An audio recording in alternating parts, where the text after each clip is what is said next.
तो हाल फिलहाल में देश दुनिया में यूएस की सरकार बंद हो चुकी है, देश में कहीं पर कफ सिरप खा के बच्चों की मौत हो चुकी है, और जो जीएसटी 2.0 लाया गया था क्या वो सही में देश को इम्पैक्ट किया है, और ऐसे बहुत सारे मुद्दे हैं जिसको इस वीडियो में हम लोग कवर करने वाले हैं। तो पहले शुरू करते हैं यूएस गवर्नमेंट के साथ। तो देखो अभी यूएस गवर्नमेंट पूरे शटडाउन मोड पे जा चुका है। इसका मतलब बहुत सिंपल सा है कि अभी यूएस के अंदर जितने भी गवर्नमेंट में जॉब करने वाले लोग हैं वो करेंटली ऑपरेट नहीं कर रहे। अब इसका ये मतलब नहीं कि सब सर्विस बंद हो चुका है। जो एसेंशियल सर्विसेज है जैसे military, airport security, traffic control, FBI, ये सब अपना ऑपरेशन को जारी रख रहे हैं, लेकिन इन्हें उनका पेरोल नहीं मिलने वाला इस टाइम पीरियड पे। लेकिन जो नॉन एसेंशियल सर्विसेज है जैसे नासा हो गया, नेशनल पार्क्स हो गया, जो नए एप्लीकेंट्स आते हैं जो यूएस में रहना चाहते हैं या फिर यूएस वीजा लेना चाहते हैं, उन सब को भी पॉज कर दिया गया करेंटली। अब देखो ऐसा हुआ क्यों है, वहां पे ना दो बड़ी पॉलिटिकल पार्टी, डेमोक्रेटिक और रिपब्लिकन्स, और इस साल वो लोग एक स्पेसिफिक पॉइंट पे एग्री नहीं कर पाए जो था हेल्थ इंश्योरेंस सब्सिडीज को लेके, जिसके चलते इस साल वो बिल 1 अक्टूबर को पास नहीं हो पाया, जिसके कारण पूरा यूएस शटडाउन मोड पे जा चुका है। अब देखो जब यूएस शटडाउन में है तो उसकी इकोनॉमी जरूर इफेक्ट होने वाली है, क्योंकि वहां पे जो गवर्नमेंट सर्विसेज है वो काम नहीं कर रहे अपने हिसाब से। और जब भी पिछली बार हुआ था वो दिसंबर 2018 था, जो 35 दिन तक चला था। देखते हैं इस बार कब तक चलता है। अब थोड़ा प्रदेश से हट के देश में आ जाते हैं तो हाल फिलहाल में राजस्थान के 2 बच्चे जिनका उम्र 5 साल था और 2 साल था, वो लोग कफ सिरप खा के उनकी मौत हो गई। अब देखो ये सिर्फ ना 2 मौत का किस्सा नहीं बन जाता है, तो 1 साल से लेकर 5 साल की उम्र तक में 8 बच्चे बीमार पड़े और उनको लग रहा था कि कफ सिरप में कोई दिक्कत है, तो वहां के एक सीनियर डॉक्टर ने कफ सिरप को कंज्यूम कर लिया एंड 8 घंटे बाद वो डॉक्टर अपनी कार में अनकॉन्शियस मिला। इन्हीं सबको देखते हुए राजस्थान गवर्नमेंट ने 22 बैचेस जो कफ सिरप पे प्रोड्यूस हुआ था उन सबको डिस्ट्रीब्यूट करने से मना कर दिया और उसको वापस बुलाया लैब टेस्ट के लिए। इस सिरप को काइसॉन फार्मा नाम की कंपनी ने बनाया था और करेंटली पूरे राजस्थान के अंदर 1,33,000 कफ सिरप इस कंपनी के डिस्ट्रीब्यूट किए जा चुके हैं एंड डॉक्टर्स को इसको प्रेस्क्राइब करने के लिए भी मना कर दिया गया। तो देखो यहाँ पे लापरवाही किसकी हुई है किसकी नहीं हुई है हमें कुछ भी पता चल जाएगा। फिलहाल आगे बढ़ते हैं जीएसटी को लेके। हाल फिलहाल में ही मोदी सरकार ने जीएसटी रेट को बहुत कम कर दिया था। क्या इस पे सच में इम्पैक्ट पड़ा है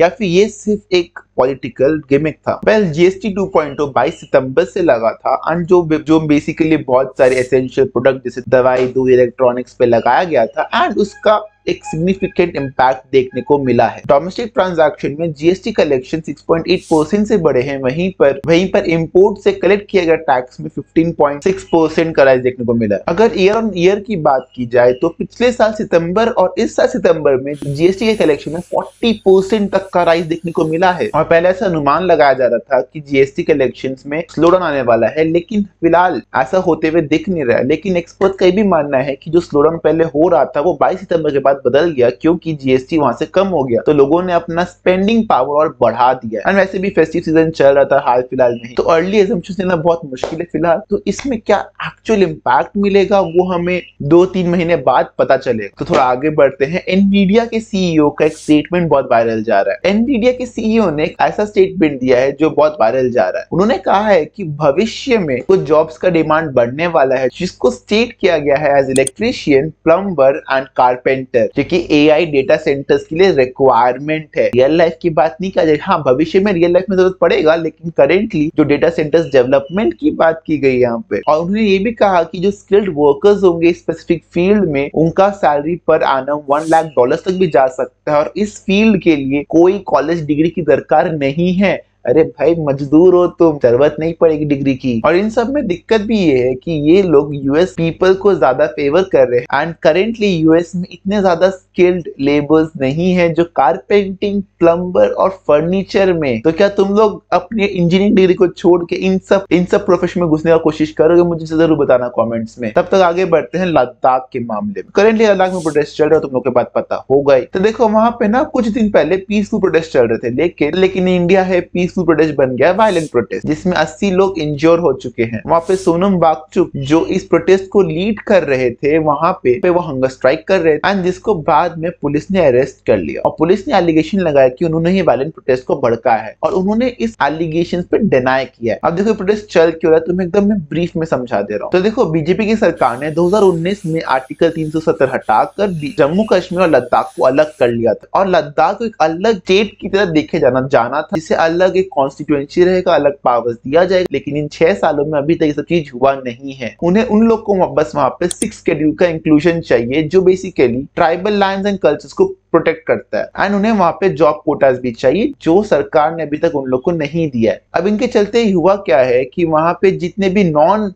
रेसिडेंट लोग है वो आके यहाँ पे जमीन ले रहे हैं, जिसके चलते उनका जो डेमोग्राफिक है वो खराब, और वहां पे ना अनएम्प्लॉयमेंट भी बहुत ज्यादा बढ़ चुका। अब देखो लद्दाख हमारे ना बहुत इंपॉर्टेंट लोकेशन बन जाता है क्योंकि वो एक लौता रीजन है जो पाकिस्तान और चाइना के साथ बॉर्डर को शेयर करता है, एंड क्योंकि वहां पे कोई भी आके जमीन खरीद पा रहा है तो पाकिस्तानी या फिर चाइनीज लोग आके वहां पे जमीन खरीद के इंडिया की जमीन पे विदेशी कब्जा हो सकता है, या फिर वहां पे टेररिस्ट एक्टिविटीज किया जा सकता है जो अल्टीमेटली इंडिया को ही इफेक्ट करने वाला है। एंड इन सब के चलते लद्दाख में इतने दिनों से प्रोटेस्ट चल रहा है जो बहुत दिन से पीसफुली चल रहा था, लेकिन अब जाके वो वायलेंट हो चुका है और मुझे यहाँ से कोई ऐसा दिख नहीं रहा कि वो जाके वापस पीसफुल हो जाए। इसी के बाद आगे बढ़ते हैं थोड़ा क्रिकेट को लेके, तो केएल राहुल ने अभी इंडिया के अंदर अपना 2nd सेंचुरी लगाया है आफ्टर 3211 डेज। उनका लास्ट सेंचुरी इंडिया में जो आया था वो आया था दिसंबर 2016 में, जिस मैच में करुण नायर ने 300 लगाया था और केएल राहुल ने 199 पे आउट हुए थे, और उनका ये सेलिब्रेशन डेडिकेट किया गया उनकी बेटी को जब उन्होंने लैंडमार्क को अचीव किया।